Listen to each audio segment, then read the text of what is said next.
Hello everyone, मैं उनीस कोटर place में एक बार फिर से आपका बहुत बहुत स्वागत करता हूं। तो आज यार मैं अपना प्लेसमेंट जर्नी आप सभी से शेयर करूंगा। एचसीएल में कैसे मेरी एचसीएल में प्लेसमेंट लगी थी, सब कुछ पूरे डिटेल में बताऊंगा। कैसे राउंड्स हुए थे, कब अप्लाई करना, सब कुछ पूरे डिटेल में।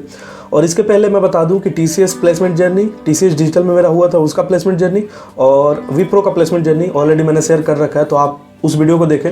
और काफ़ी सारे लोगों ने काफ़ी पसंद किया उस वीडियो को, तो मैंने सोचा ये भी मैं बना दूं।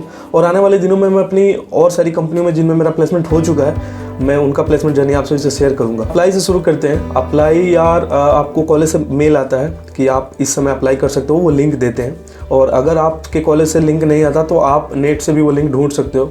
बस आपको रजिस्टर करके अपने सारे डिटेल्स फिल करने होते हैं और अप्लाई हो जाता है। और अप्लाई के 10-15 दिनों बाद आपको एक मेल आता है कि आपका रिटन टेस्ट है, और रिटन टेस्ट में आपको अपीयर होना है। टाइमिंग, पूरे पासवर्ड और यूजर नेम सब कुछ डिटेल दिया जाता है आपको। और यार ये रिटन टेस्ट जो होता है वो हैकर रैंक पे होता है। तो हैकर रैंक पे अगर आपने अभी तक क्वेश्चन सॉल्व नहीं किए तो 1-2 क्वेश्चन कम से कम सॉल्व कर लो, और कोई मॉक इंटरव्यू या मॉक टेस्ट आप दे दो हैकर रैंक पे, आपको पता चल जाएगा कि वहाँ पे कैसी चीज़ें चलती हैं। उसमें क्या होता है कि रिटन टेस्ट में यार कुछ मल्टीपल चॉइस क्वेश्चन होते हैं जो कि एप्टीट्यूड और इंग्लिश के होते हैं। कुछ क्वेश्चन जो होते हैं वो आपके कोडिंग क्वेश्चन से रिलेटेड होते हैं, जिसमें आपको सूडो कोड का आंसर बताना होता है। और 2 कोडिंग क्वेश्चन होते हैं जिसमें आपको कोड करके उसका आउटपुट टेस्ट केस पास कराना होता है। जनरली एचसीएल का यार हैकर रैंक पे ही होता है यूजुअली, हमारा भी हैकर रैंक पे ही हुआ था। उसके बाद क्या होता है कि जैसे आप ये कोडिंग क्वेश्चन देते हो तो कोडिंग क्वेश्चन पे ज़्यादा कुछ निर्भर करता है। अगर आपके दोनों कोड रन हो गए तो आप आसानी से सेलेक्ट हो जाओगे उसमें।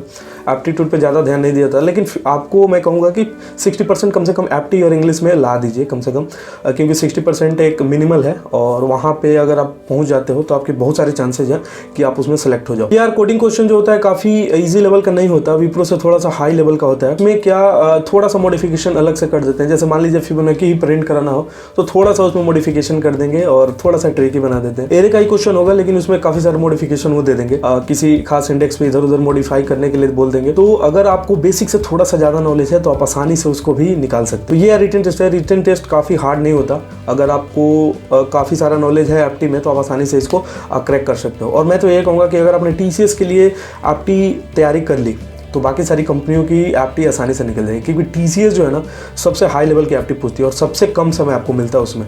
तो अगर आप टीसीएस की एप्टी सॉल्व कर ले रहे हो विद इन टाइम तो आप बाकी सारी कंपनियों को आसानी से कर लोगे। और हैकर रैंक पे तो यार काफ़ी सारा समय मिलता है, मतलब एक क्वेश्चन के लिए वो टाइम लिमिट नहीं होता, प्रत्येक सेक्शन के लिए टाइम लिमिट होता है। तो आप किसी क्वेश्चन में ज़्यादा किसी क्वेश्चन में कम ले सकते हो, लेकिन टीसीएस में ऐसा नहीं होता। टीसीएस में एक प्रत्येक क्वेश्चन के लिए कुछ टाइमिंग्स होते हैं, उसी टाइम में उस क्वेश्चन को सॉल्व करना होता है। तो मैं बार बार कहता हूँ कि अगर आप टीसीएस के लिए कर लिए एप्टी तो बाकी कंपनी में आसानी से आप एप्टी कर लोगे। अब रिटर्न खत्म हुआ। रिटर्न के बाद 4-5 दिनों बाद मेल आया कि आप रिटर्न क्लियर कर चुके हैं।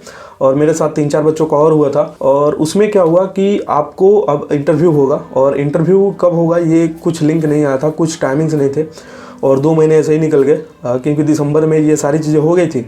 और दिसंबर के बाद मुझे जनवरी पूरा फरवरी के अंत में ये मेल आया कि आपका जो इंटरव्यू है वो अब शेड्यूल है। और इंटरव्यू मैंने दिया। और इंटरव्यू में यार HR, TR, MR सब एक साथ ही होता है 5 मिनट में, और सिंगल पर्सन जो भी होते हैं वो सारे क्वेश्चंस कर लेते हैं। अब एक बच्चे का यहाँ पे क्वेश्चन था कि आप TR राउंड पे क्वेश्चन वीडियो बनाओ। तो TR राउंड पे क्या ही वीडियो बनाओ, क्योंकि सभी एक साथ ही होते हैं।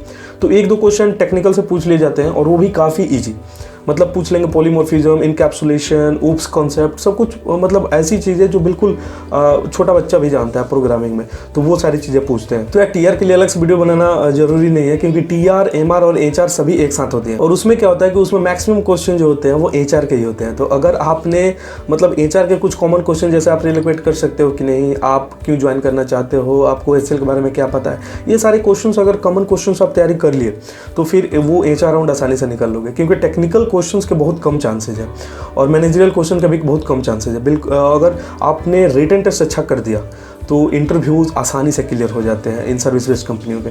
तो मैं ये कहूँगा कि ज़्यादा मेहनत आप रिटन के लिए करिए, इंटरव्यूज़ के लिए कोई ज़्यादा मेहनत करने की ज़रूरत नहीं है। तो बार बार मैं यही कहता हूँ कि जब आप TCS के लिए रिटन की तैयारी कर लिए तो बाकी सारी कंपनियों की रिटर्न अपने आप तैयारी हो जाती है। जैसे विप्रो, HCL, कैपजेमिनी, इन्फोसिस, इन सारी कंपनियों की अपने आप तैयारी हो जाती है। तो मैं हमेशा कहता हूँ कि आप जब भी इंटरनल और रिटर्न की तैयारी करें तो हाई लेवल की तैयारी करें और काफ़ी मेहनत उसमें करें। टेक्निकल, HR और MR क्वेश्चंस काफ़ी ईजी आते हैं, आप आसानी से इंटरव्यू क्रैक कर लोगे।